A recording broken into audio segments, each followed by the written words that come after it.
Before I start talking about languages, I just have a few questions for you. Could you put your hands up if you drink Scotch whiskey? Anybody? Keep your hands up if you have a particular brand or blend that you like to drink. Very interesting. Thank you very much. You're probably wondering what Scotch whiskey and languages have to do with each other.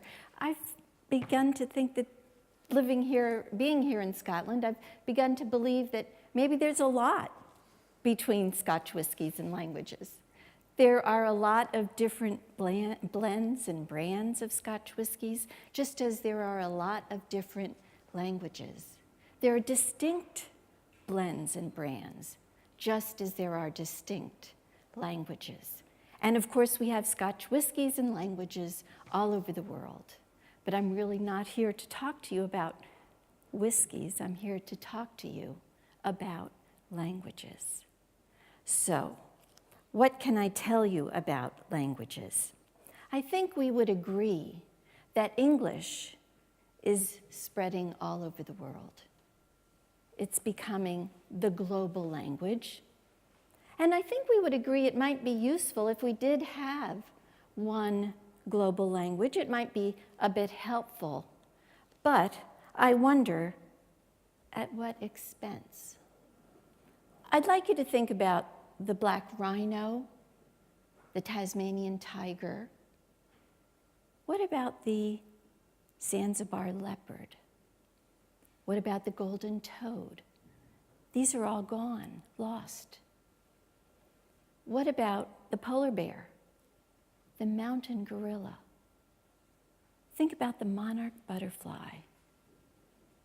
And what about even the Scottish crossbill, that lovely little bird?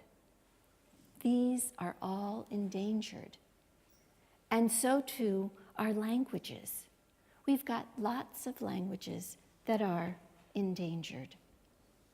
We care about these birds and these animals. Why should we care about languages? Let me give you a few statistics. We know that there have been probably about 6,000 languages that were and are currently spoken. Out of those 6,000, we've already lost 10%. That's 600 languages already. And within those 600, we've lost 200 languages within the last 40 years. Within the last 40 years, we've lost about 200. And right now, out of that remaining group of languages, we have 10% that are only spoken by fewer than 10 people. There are a lot of losses already. That equates to about 4 languages a year becoming silent. This is some of the reason why it's important for us to think about languages and language learning. Why? Why is this happening? Well, we know that English is becoming a kind of linguistic imperialism spreading around the world, right? We know that this is the case. So why should we bother caring about these other languages anyway? Who cares? Well, everybody will speak English. We don't need to learn another language. No, we need to. This variety and diversity of languages that we have holds culture, beliefs, emotions, thoughts, views on the world. They are windows into people's ideas and beliefs. They give us new perspectives. They are a rich source of diversity for us. What am I talking about, you ask? Have you heard about the Inuits, the people living up in the cold, icy north? Their language has more than 50 words just to describe snow and ice. This represents knowledge, expertise that they have that would be useful for us to know about.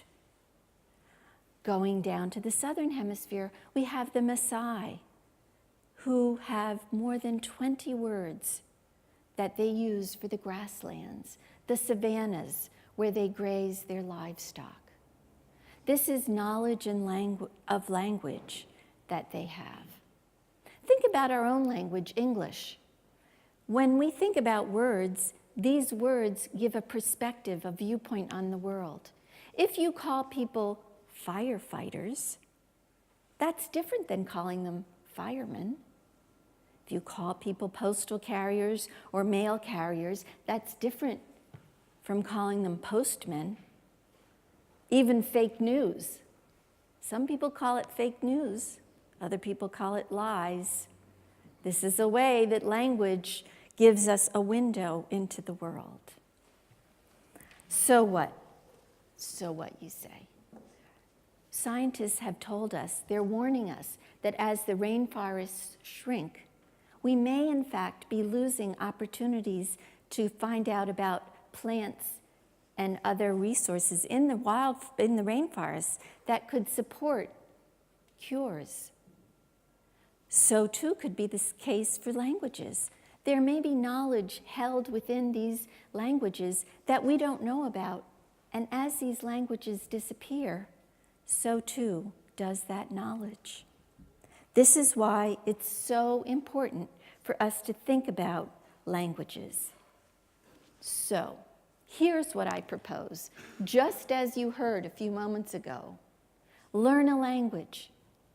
Learn about culture. It's so important. How? How can you do this? Well, you can take a regular old language course and learn language as we learn grammar, rules, and vocabulary, things like that. Why not engage in social media? Why not think about memorizing a song or a poem in another language? Have you heard that beautiful, eloquent song that won the Eurovision Song Contest, sung by the Portuguese young man? Imagine learning the words to that song. That would give you a gateway into learning a language. We also have refugees coming to our shores. They are coming because they need the support and the safety available to us in our countries. When they come, they are expected, they want to learn English. Why not do an exchange? They learn English just as we learn their language. A nice exchange, right? But maybe right now, what you're wondering is, why am I so passionate about this? Why? When I was a little girl, my grandmother came to the United States, and she spoke 5 languages. When she came to the United States, she was faced with having to learn English, and the story goes that she didn't. Consequently, I and my brother and sister would have to figure out a way to speak with her in her language. But my mother and father didn't encourage this, and so consequently, we didn't speak her language, and she didn't speak English. Now, the story goes that she learned all the languages that she did because she was living in a part of the Austro-Hungarian Empire, and as a school teacher, she needed to be able to speak whatever language the invaders spoke, and that was why she learned all those languages. And my mother thinks that her mother probably just got tired, too tired to learn another language. And so with that, I don't have that cultural heritage, that language. In fact, I'm kind of in a vague limbo land, because when I speak the few words of the language that I learned from her to Russians, Russians will say, "Oh no, that's not Russian, that's Polish." And the Poles will say, that's not Polish, that's Russian." So I'm kind of lost. I don't know where I belong. But the horror is multiplied because when I took my own children to meet with their paternal grandmother in the Democratic Republic of the Congo, my children could not speak with their paternal grandmother, and she could not speak with them. A tragedy again. So, learn a language, save a culture, experience something new and different, and promote mutual understanding. Thank you.